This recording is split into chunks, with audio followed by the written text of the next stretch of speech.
पाकिस्तान ऐं इंडिया जे गरम इलाइक़नि में बबुर बहितरीन ज़रियो आहे ॿारण जो।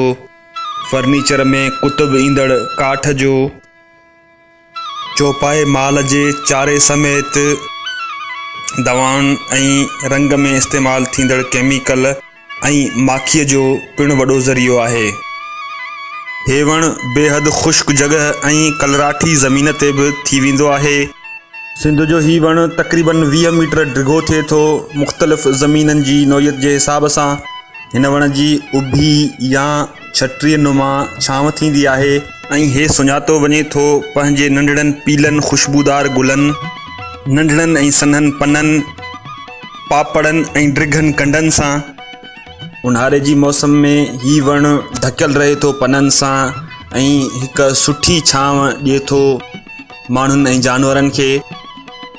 हिन वण जो बॉटनिकल नालो अकेशिया इंडिका आहे ऐं सिंध ऐं पंजाब जो हे आम वणु आहे। सिंध में हे वणु इंतिहाई मशहूरु आहे ॿारण जे लाइ। ही वॾे पैमाने ते ॿल में यूज़ थींदो आहे ऐं हिन मां पिणु कोयलो बि तयारु थींदो आहे। हिन जी खल में 4800 कैलोरीज़ थींदियूं आहिनि फ़ी किलोग्राम जे हिसाब सां ऐं हिन जी किठ में 4950 कैलोरीज़ थींदियूं आहिनि फ़ी किलोग्राम जे हिसाब सां। हिन जो काठ इंतिहाई सख़्तु थींदो आहे।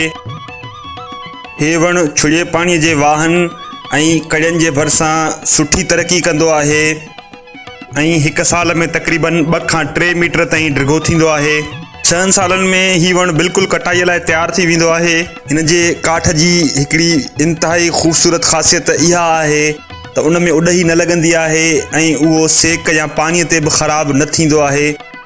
बबूर जे काठ मां रेल जी पटड़ियुनि जा स्लीपर पिणु ठाहिया वेंदा आहिनि। बबूर जे वण मां ॿेड़ियूं पिणु तयारु कयूं वेंदियूं आहिनि। बबूर जे काठ मां मुख़्तलिफ़ औज़ारनि जा गन पिणु ठाहिया वेंदा आहिनि, जिन में कुहाड़ी, कोडर, चंजूर ऐं ॾाटरो शामिल आहिनि। ऐं फर्नीचर में पिणु हिन वण जो काठ इस्तेमालु थींदो आहे।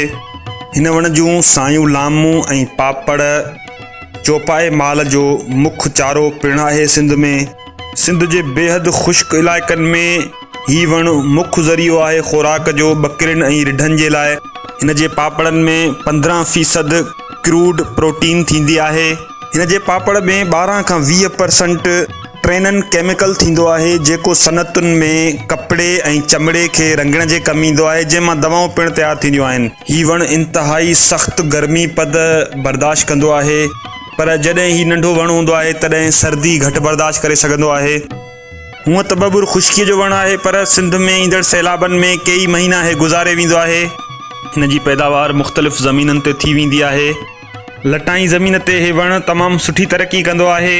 सिम ऐं कलराठी ऐं ख़ुश्क ज़मीन ते पिणु हे वणु थींदो आहे। ही वणु घणो करे ॿिज मां फुटंदो आहे। हिन जी काश्तकारीअ लाइ घणो करे हारी पापड़ उन जॻह ते हारींदा आहिनि जिथे पोखणो हूंदो आहे, या बकरियुनि जी फेंगड़ियुनि में पिणु हिन जा पापड़नि जा ॿिज मौजूदु हूंदा आहिनि। इन करे ही वणु सिंध जी कुंड कुड़छ में मिलंदो आहे। कुझु ख़ासि क़िस्म जा फंजाए हिन वण जे पापड़नि खे ख़राबु कंदा आहिनि। इन जे बावजूदि ही वणु सिंध में सूबाई वण जो कैंडिडेट आहे ऐं सिंध जी हर हंधि मौजूदु ही वणु तमामु क़दीम ऐं अवाइली पिणु आहे। साइंसदाननि मूजिबि बबूर जे पापड़नि में हिकु अहिड़ो केमिकल आहे जंहिंसां शुगर जहिड़ी मोहलिक बीमारीअ खे पिणु ज़ाब्ते में आणे सघिजे थो।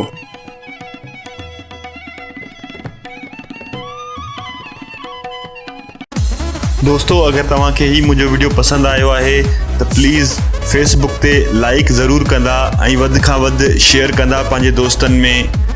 वॾी महिरबानी।